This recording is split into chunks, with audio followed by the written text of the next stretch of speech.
Hello guys, this is Boss Ojen TV. For today's vlog, samahan nyo ako. Papasyalan natin itong Jose Rizal Hill Park dito sa Mauban, Quezon.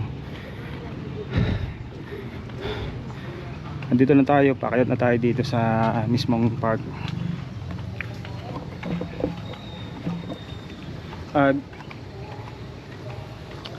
Alam nyo na ba na itong Rizal Hill Park dito sa Mauban, Quezon ay matatagpuan mismo dito sa gitna ng kabayanan ng Mauban, Quezon. Itong Mauban, Quezon kasi kakakita ka na ng bundok na nasa gitna mismo ng kabayanan. Dito meron ditong stairs pataas at meron din naman ditong daan paikot. Ngayon uunahin natin na dumaan dito sa tagiliran ng bundok para may pakita ko sa inyo yung view. Samahan nyo ako guys ha. Yan dito guys. Meron siyang daan sa mismong tagiliran ng bundok. Habang binabaybay natin itong tagiliran ng bundok, dati wala to ngayon meron ng retaining wall na nilagay sila para maiwasan yung pagguho ng lupa. Itong daan na to, daan to paikot, pa-spiral sa bundok. Habang nilalakad ninyo ito, makikita nyo yung pinakang view ng Mauban, 360 degrees. Kaso lang, dahil merong mga puno na nakatanim sa tabi ng bundok tulad nito, hindi natin makikita yung kabuang view.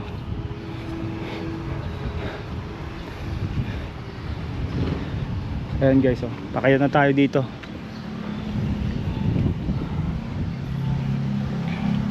Yun, ganda din ang view dito. Wala pa tayo sa tuktok nito guys. Ayun yung Lamon Bay, Queen Margaret Hotel, municipal building ng Mauban, Quezon, municipal public market ng Mauban, Quezon, Mauban Gymnasium. Pakita tayo guys.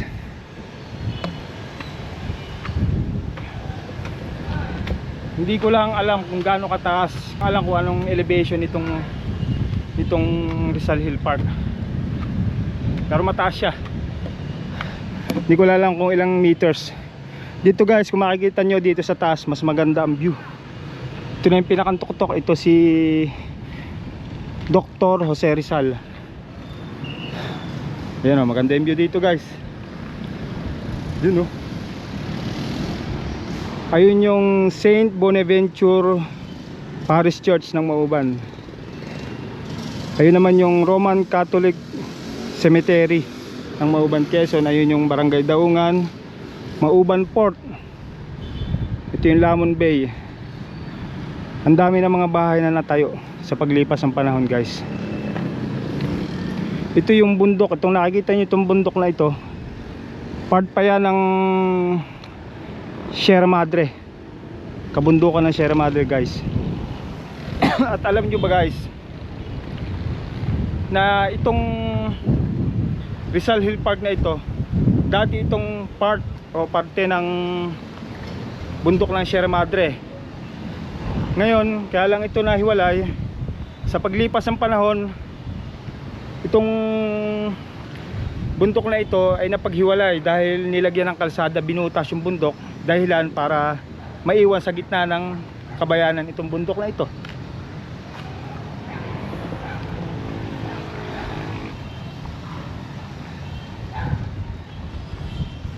At alam nyo ba guys na noong panahon ng mga Kastila, ng mga Spaniards, hindi pa tawag dito dati ay Rizal Hill Park. Ang tawag talaga dito, yung common name niya ay Calvario.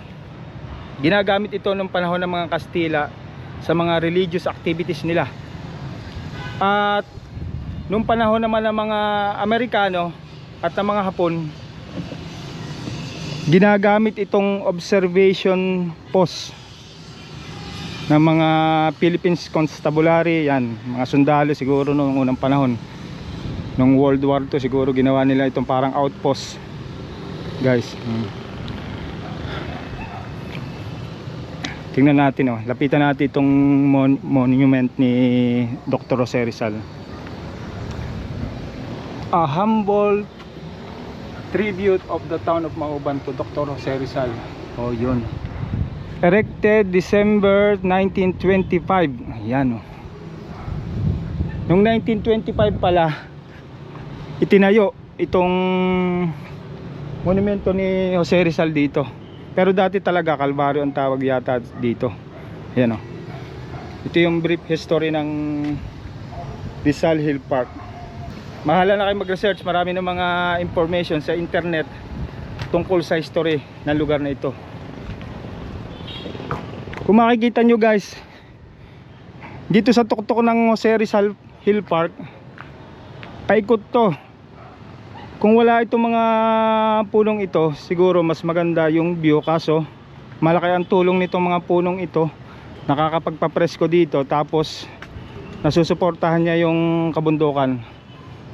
Nasusuportahan niya yung bundok para hindi gumuho guys. Ito yung pinakita ko kanina sa inyong daan. Yan. Nabilang ko na to, hindi ko na uulitin, mahapo din. Meron itong 50, mula doon sa ibaba nito pakaya dito, meron itong 50 steps. Yan, oh. Pag inikot nyo kasi ito, kung wala itong mga punong ito, makikita nyo yung buong view ng bayan ng Mauban 360 degrees. Malaki na din ang pinagbago nitong Mauban. Malaki na din ang pinagbago nitong Rizal Hill Park. Nilagyan na nila ng mga ilaw para maliwanag sa gabi. Di ko lang alam kung anong oras sa gabi bukas itong Rizal Hill Park. Pero maganda dito tumambay sa gabi kasi maliwanag na, marami ng mga ilaw. Dito guys sa part na ito, makikita nyo yung public market ng Mauban, Mauban Gymnasium, Mauban South Elementary School. At yun yung QC guys. Malayo lang, hindi ko mai-zoom itong camera ko. Yan. Ayun yung Mauban Port guys, oh. Ganito ang view niya dito. Sa mga turista, mga taga ibang bayan na makakapanood ng video po na ito, kung sakaling pupunta kayo sa sikat na White Sand Beach, ang Boracay of the Pacific na Cagbalete Island na matatagpuan din dito sa Mauban, Quezon, isama nyo po sa inyong itinerary itong pagbisita dito sa Rizal Hill Park. Dito lang yan sa gitna ng bayan. Ipagtanong-tanong nyo lang sa mga locals at alam na dito. Mas maigi, mas maganda magtanong kayo sa mismong opisina ng LGU ng Mauban, Quezon para maituro din sa inyo yung mga ibang pasyalan dito sa Mauban, tulad nung public bath, may mga ancestral houses din dito na well preserved. Ayan, wala lang dito yung yung Philippine flag. Siguro maulan eh. Ilang araw na ulang-ulan dito sa Mauban.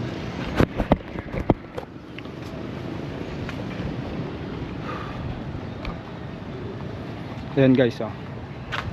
Subukan naman natin dito bumaba guys.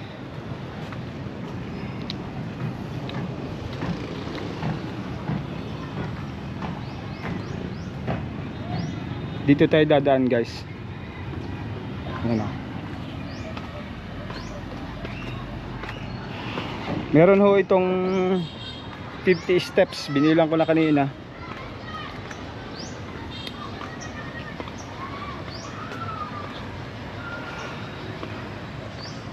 Oh, dito punta, pasyalan natin dito guys.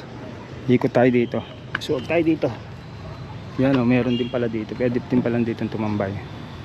Yan.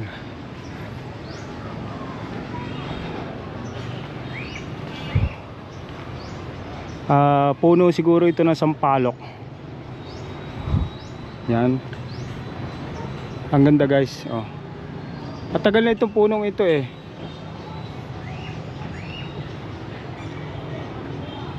Yan, dito guys makikita natin, oh, yung view kabilang side ng Rizal Hill Park. andun yung dating Little Baguio Park din siya guys. Meron dong maliit na kuweba doon na pwedeng pasyalan, pwede kayong pumasok. Ito yung sinasabi ko guys, na ito yung tapat na bundok na yon, yun dati ang nagkokonekta dito sa bundok na ito. Ngayon sa pagdaan sa pagdaan ng mga panahon, binutas ito, nilagyan ng kalsada doon, kaya dahilan para mahiwalay itong bahagi ng bundok na ito doon sa kabundukan ng Sierra Madre. Kaya nagmistulang bundok sa gitna ng bayan itong Rizal Hill Park. Ako, marami magde-date dito ngayong Valentine's Day.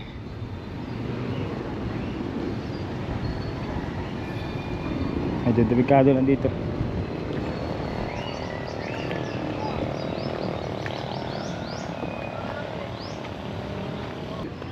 Bago natin tapusin itong vlog na ito, baka pwede pakipollow na yung aking Facebook page na Boss Ojen TV at itong aking YouTube channel. Sana suportahan nyo ako para makagawa pa tayo ng mga ganitong klaseng content. Yun lang, maraming salamat po. Sana ipakashare din itong video ito.